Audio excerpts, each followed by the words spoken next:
Assalamualaikum warahmatullahi wabarakatuh. Selamat pagi teman-teman semua, semoga semuanya tetap sehat, belajar di rumah, stay safe at home. Jangan lupa tetap jaga kesehatan, olahraga, dan makan makanan bergizi. Baiklah, kali ini Bu Betty akan menjelaskan tentang metodologi penelitian, di mana pada pertemuan sebelumnya yang diisi oleh asisten sudah dijelaskan terkait dengan statistik. Nah, kali ini Bu Betty akan mulai masuk ke metodologi penelitian. Beberapa minggu terakhir di e-learning juga sudah di-upload materi terkait dengan statistik dan juga terkait metodologi penelitian. Nah, perlu Bu Betty sampaikan sebelum perkuliahan kita laksanakan, silahkan teman-teman bisa mengambil pulpen dan juga buku untuk mencatat nanti yang perlu dicatat dan juga jika ada pertanyaan silahkan dicatat dulu, nanti pertanyaan bisa diajukan ketika kita kuliah dengan telekonferen maupun di e-learning. Sudah siap ya teman-teman? Kemudian, yang perlu Bu Betty sampaikan di sini, mata kuliah metodologi penelitian ini sangat penting karena nanti akan berguna ketika teman-teman semua menyusun tugas akhir ataupun skripsi. Begitu. Nah, ini akan Bu Betty mulai.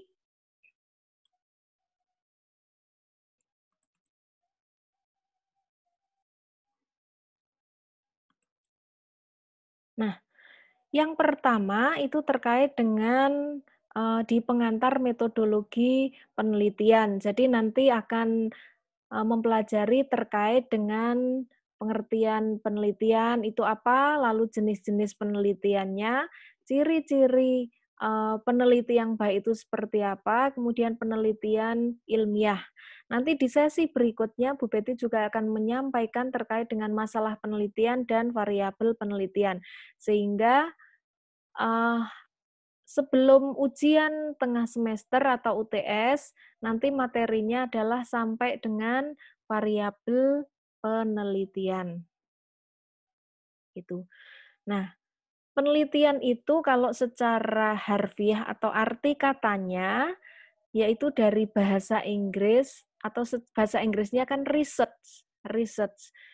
Itu kembali, search atau to search itu mencari.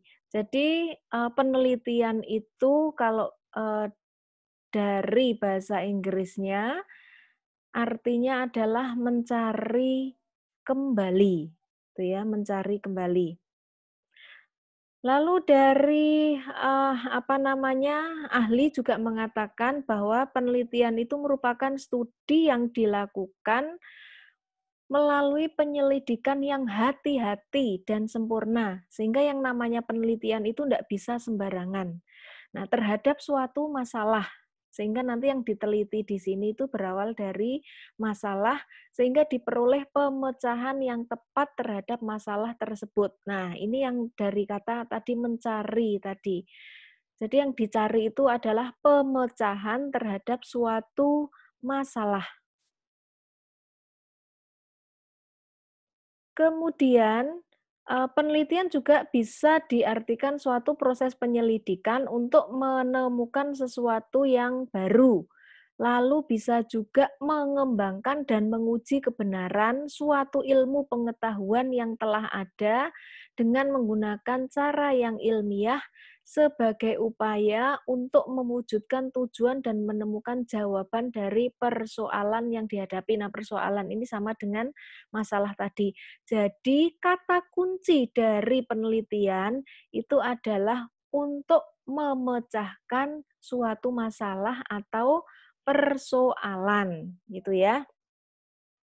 Nah, ini ya, jadi tujuan penelitian itu memecahkan atau menyelesaikan permasalahan, lalu bisa juga menemukan, mengembangkan, dan memperbaiki teori yang ada, kemudian menemukan, mengembangkan, dan memperbaiki metode kerja.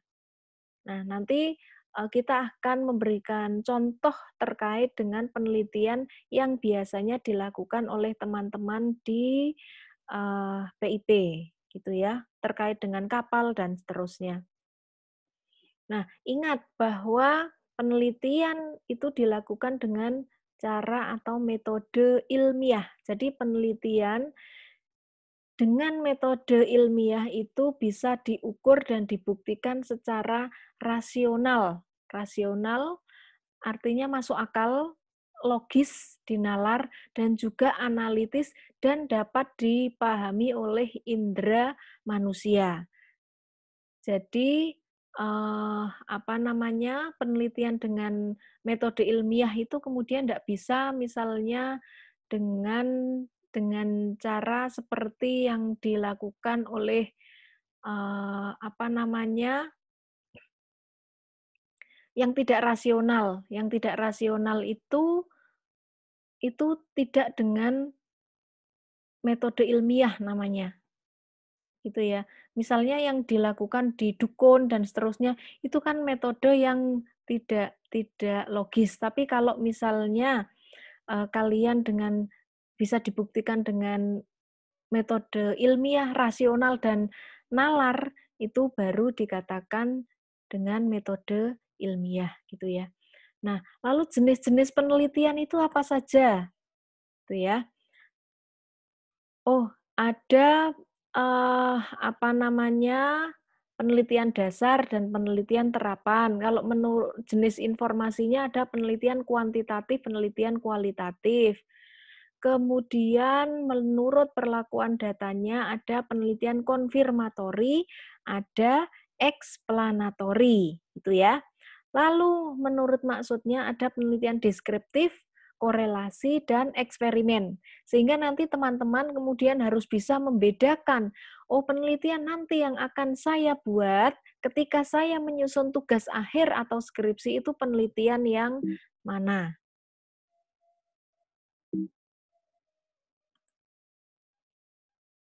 Nah, kita lihat satu persatu.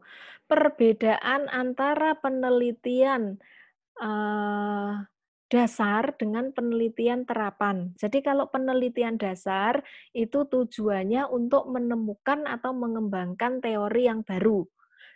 Biasanya ini dilakukan oleh mahasiswa-mahasiswa S3. Jadi mereka yang menyusun disertasi itu biasanya mereka nanti akan menemukan teori yang baru ataupun mengembangkan teori baru.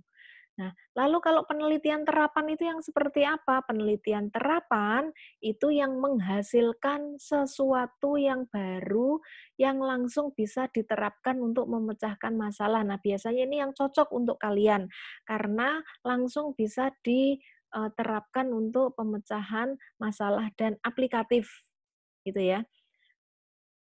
Jadi misalnya terkait dengan kalian menganalisis kecepatan kapal, sehingga rekomendasinya, oh kapal itu supaya bisa cepat, misalnya harus menggunakan bahan bakar jenis X dan seterusnya. Nah, itu adalah contoh penelitian terapan. Jadi kalian lebih cocok nanti ketika membuat penelitian itu penelitian terapan.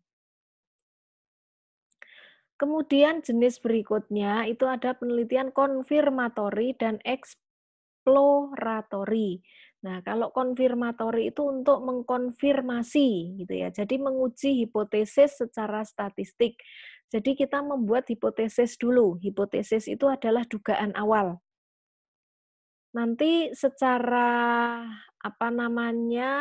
khusus kita akan belajar bagaimana mengembangkan hipotesis dan merumuskan hipotesis. Nah, hipotesis atau dugaan awal dari peneliti ini kemudian dilakukan pengujian, ya. Itu namanya penelitian konfirmatori. Oh, nanti hipotesisnya terbukti atau tidak. Kemudian ada penelitian eksploratory. Nah, kalau ini untuk mencari tahu atau mengeksplor hubungan suatu masalah. Jadi tidak dengan pengujian statistik. Jadi kalau ini mencari tahu, kira-kira apa-apa saja penyebab misalnya kebocoran kapal dan seterusnya. Nah, itu berarti exploratory. Kalau ini, misalnya kalian sudah punya yang sudah punya hipotesis di awal bahwa, oh kalau, apa namanya, bahan bakar X itu akan mempengaruhi kecepatan kapal. Misalnya kapalnya menjadi lebih cepat dan seterusnya. Nah, nanti kalian akan membuktikan, gitu ya. Nah, kemudian ini perbedaan penelitian kuantitatif dan kualitatif. Jadi kalau penelitian kuantitatif itu ciri-cirinya adalah datanya itu data kuantitatif itu berarti berupa angka-angka. Kalau kualitatif itu bisa berupa pernyataan, kalimat, penjelasan, pendapat dan seterusnya gitu ya. Proses penelitiannya itu adalah deduktif, induktif, kalau yang ini induktif. Nah, biasanya untuk penelitian kuantitatif tuh respondennya banyak, tapi kalau kualitatif itu khusus misalnya studi kasus pada perusahaan tertentu atau kapal tertentu dan seterusnya. Nah, penelitian kuantitatif biasanya menggunakan instrumen atau kuesioner. Nah, kualitatif sebenarnya juga bisa menggunakan kuesioner atau instrumen. Jadi kalau yang kuantitatif itu tujuannya adalah untuk konfirmasi, kalau yang kualitatif untuk eksplorasi. Nah, perbedaannya yang paling kelihatan itu kalau penelitian kuantitatif nanti ada pengujian statistik untuk menjawab, oh kita itu dugaan awalnya atau hipotesisnya terbukti atau tidak itu dengan pengujian statistik gitu ya, diuji secara statistik. Tapi kalau kualitatif itu pengujiannya dengan non statistik. Nah, kalau apa namanya, kalian biasanya nanti penelitiannya itu yang paling sering ya ada juga yang kuantitatif nanti menggunakan angka-angka statistik kemudian diuji, misalnya uji beda misalnya apakah ada perbedaan antara kapal tanker dengan kapal yang lain dari sisi misalnya muatannya dan seterusnya gitu ya. Kemudian kalau yang kualitatif itu biasanya untuk mengeksplor. Jadi apa namanya? Contohnya kalian ingin mengeksplorasi penyebab atau yang bisa mendorong supaya kapal itu bisa berjalan dengan cepat. Nah, itu biasanya dengan metode kualitatif. Kalau kuantitatif itu dengan angka-angka. Jadi nanti pengujiannya secara statistik. Ini saya lewati saja. Kemudian penelitian ada penelitian itu deskripsi, eksperimen, ataupun korelasi. Nah, kalau deskripsi itu adalah menggambarkan suatu objek penelitian atau mendeskripsikan. Kalau korelasi itu ingin menunjukkan hubungan. Oh, kira-kira apa namanya, ada ndak ya hubungan antara X dengan Y? Kalau eksperimen itu biasanya untuk mencari hubungan sebab akibat. Oh, X nanti mempengaruhi Y atau tidak. Oh, nanti akan ada contoh supaya kalian lebih paham, oh deskripsi yang seperti apa, eksperimen seperti apa, dan korelasi seperti apa. Gitu ya. Nah, ini contoh yang penelitian deskriptif. Misalnya, judulnya analisis penyebab kebocoran lambung kapal. Sehingga kalian akan mendeskripsikan nanti kira-kira apa-apa saja yang menyebabkan kebocoran dari lambung kapal ini. Biasanya kalian itu akan memadukan antara kalian melihat langsung di lapangan, artinya kalian mencari data di lapangan atau melihat situasi di lapangan secara langsung dan juga akan melihat referensi-referensi yang sudah ada maupun buku-buku terkait dengan kebocoran lambung kapal. Atau kalau contoh lain misalnya kerugian pedagang akibat banjir misalnya.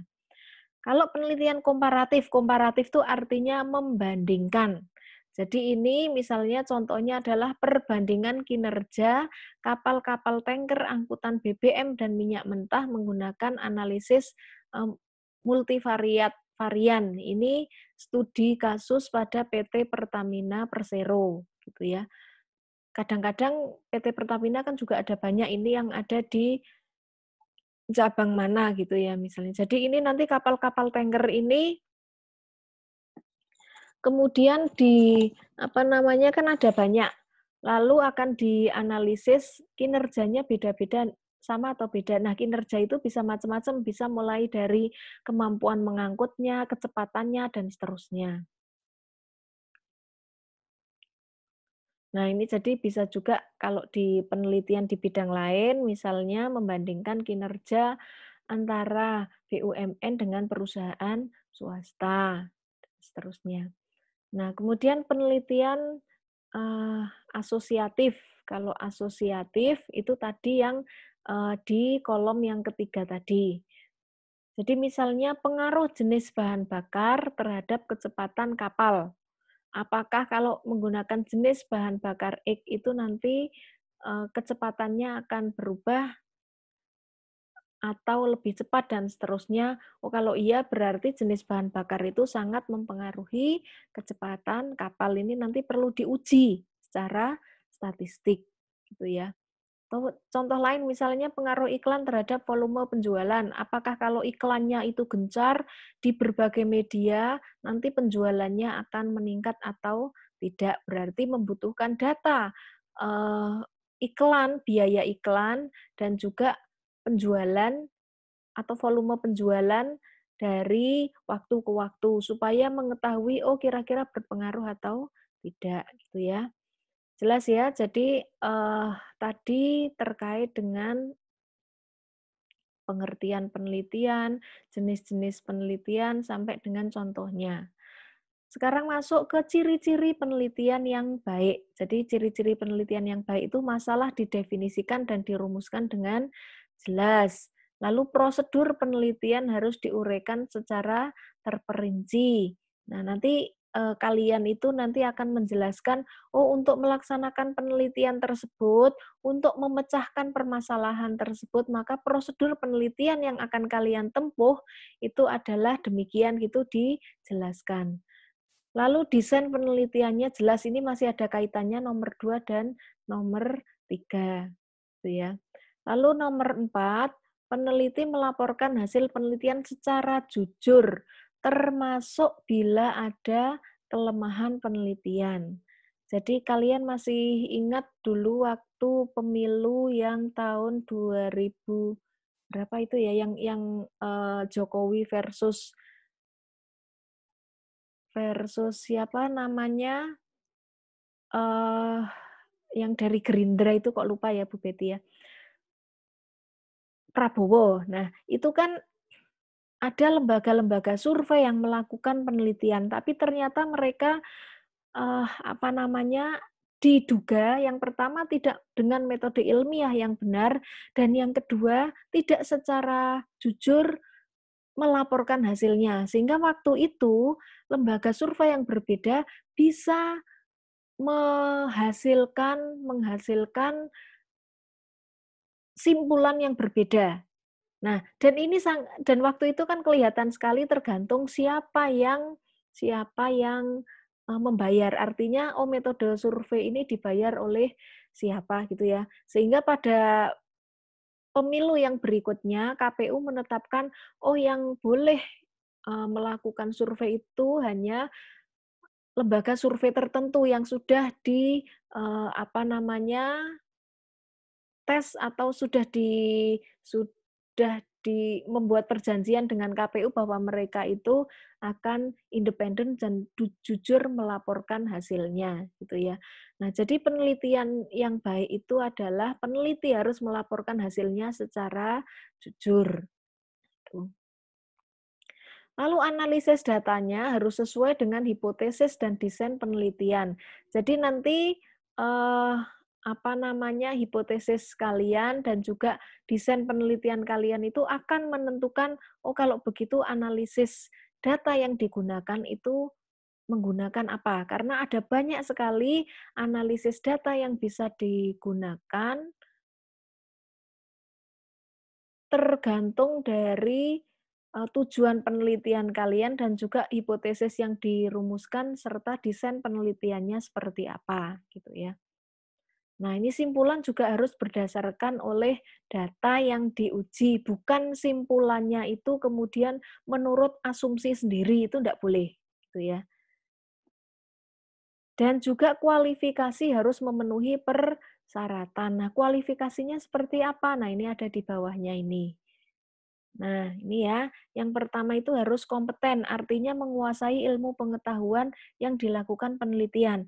Jadi nanti kalian teknika, nautika itu ya harus meneliti sesuai bidangnya masing-masing. Tidak mungkin kalian misalnya meneliti terkait dengan harga saham ketika kalian tidak memiliki basic ilmu terkait dengan hal yang kalian teliti. Ya, jadi nanti kalian menelitinya ya di bidang kalian gitu ya. Dan harus jujur serta objektif dan faktual. Jadi berdasarkan fakta dan data yang kalian kumpulkan dan harus terbuka. Jadi nanti bersedia menyampaikan hasil penelitian dan prosedur ilmiah yang digunakan gitu ya. Nah, lalu metode metode penelitian sendiri itu apa? Nah, jadi metode penelitian itu adalah atau merupakan cara yang digunakan seorang peneliti untuk memecahkan permasalahan penelitian tadi. Nah, cara itu harus menggunakan cara yang ilmiah. Nah, ciri-cirinya adalah rasional atau masuk akal atau bisa diterima dengan nalar gitu ya.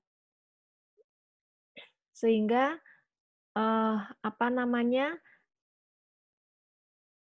yang rasional ini harus kan bisa dinalar atau bisa dibuktikan. Lalu empiris dapat diamati oleh indera manusia. Misalnya kalian meneliti terkait dengan jin gitu. Nah, ini kan apa namanya, ndak bisa diamati oleh indera manusia sehingga hasilnya itu kadang-kadang banyak orang yang tidak percaya karena tidak empiris dan juga menurut beberapa orang kan juga ndak rasional atau tidak masuk akal. Lalu sistematis, artinya sistematis itu ada langkah-langkah yang harus ditempuh dan langkah-langkah itu harus logis gitu ya. Nah, nanti yang akan kita pelajari itu yang sistematis ini bagaimana metode penelitian itu supaya langkah-langkahnya itu logis dan sistematis gitu ya. Kemudian, kalian juga nanti harus mendapatkan data. Datanya itu data empiris dan valid. Jadi, harus objektif. Jadi datanya ndak boleh ngawur, apalagi ngarang gitu ya. Dan metode penelitian itu untuk tujuan dan kegunaan tertentu, tadi sudah dijelaskan. Bisa untuk penemuan teori-teori baru, atau bisa pembuktian. Jadi, membuktikan teori-teori yang sudah ada dengan fakta empiris di lapangan. Tuh. Lalu mengembangkan, bisa memperdalam atau memperluas apa namanya, pengetahuan yang sudah ada, gitu ya. Nah, ini kira-kira gambaran proses penelitian kuantitatif gitu ya. Jadi pertama itu teman-teman harus membuat rumusan masalah. Sehingga pada waktu itu kan Bu Betty pernah ngasih tugas untuk mencari permasalahan penelitian yang akan dipecahkan. Nanti Bu Betty jelaskan kira-kira rumusan masalah itu yang seperti apa, gitu ya. Kemudian mencari landasan teori. Karena kalian itu sifatnya penelitian yang dilakukan ini adalah penelitian untuk membuktikan data empiris dengan teori yang sudah ada, sehingga perlu ada landasan teorinya. Nah, landasan teori itu nanti digunakan untuk merumuskan hipotesis atau membuat dugaan sementara, gitu. Kemudian kalian mengumpulkan data di lapangan, gitu ya. Data yang dikumpulkan itu Kalau populasi berarti kalian menguji atau meneliti seluruh data yang ada, tapi bisa juga penelitian itu menggunakan sampel.